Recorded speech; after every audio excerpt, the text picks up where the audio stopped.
નમસ્કાર, આપ જોઈ રહ્યા છો સ્પાર્ક ટુડે ન્યૂઝ। મળતી માહિતી અનુસાર કરજવાટ ગામના રહેવાસીઓએ કલેક્ટર સાહેબને રજૂઆત કરી છે કે અમારા ગામમાં વર્ષો જૂની જે વાવ છે તેને ફરીથી રિપેર તથા રીડેવલપ્ડ કરાવી આપવામાં આવે। કલેક્ટર સાહેબશ્રીને કરજવાટ ગામના રહેવાસીઓએ અરજ કરી છે કે ગામમાં વર્ષો જૂની જે વાવ છે તે ફરીથી રિપેર તથા રીડેવલપ્ડ કરાવી આપવામાં આવે।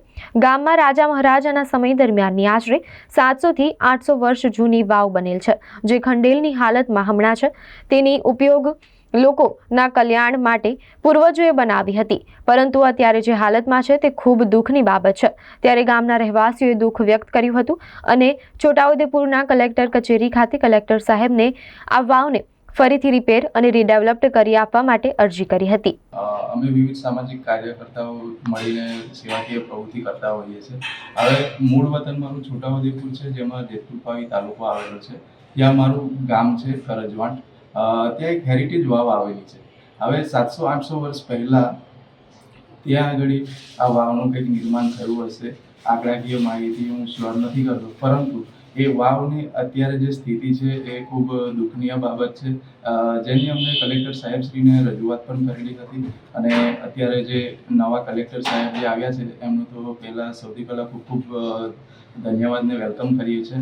અને આપને અમારા એક્સપેક્ટેશન સાથે એક રિક્વેસ્ટ છે આ મીડિયા થકી કે અમને અમારી વાવનું રીડેવલપમેન્ટ રિસ્ટોરેશન કરાવી અને હેરિટેજ વાવ તરીકે એનું ઉલ્લેખ થાય, જેથી અમારા ગામની નોંધ લેવાય અને અમારા ગામનો એક ઉજળો એવો ઇતિહાસ અમને પાછો મળે।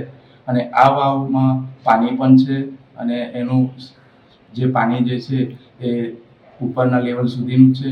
થોડું ઘણું એનું રિસ્ટોરેશન ને રીડેવલપમેન્ટ રિપેરિંગ કામ થઈ જાય તો અમારા ગામમાં એક એની ફેસિલિટી પાણીની તેમજ સિંચાઈ માટેની પુરવાર થઈ શકે એવી છે। તો આપને મીડિયા થકી જે લાગતા વળગતા અધિકારી હોય એમને આપ અમારા ત્યાં મોકલી અને તાત્કાલિક ધોરણે કંઈક વહેલું નિવારણ આવે એવી આશા સાથે હું આપને અરજી કરું છું। તો મારી અરજીનું માન રાખી અને અમને અમારી અરજથી આપને જાણ કરતા ખૂબ ખૂબ આનંદ અનુભવીએ છીએ કે આપ નવા કલેક્ટર છો અને એક મહિલા છો, તો આપ અમારી અરજીને ધ્યાને લઈ અને અમારી માંગણીઓને પૂરી કરશો એવી આશા સાથે જય હિન્દ, જય ભારત।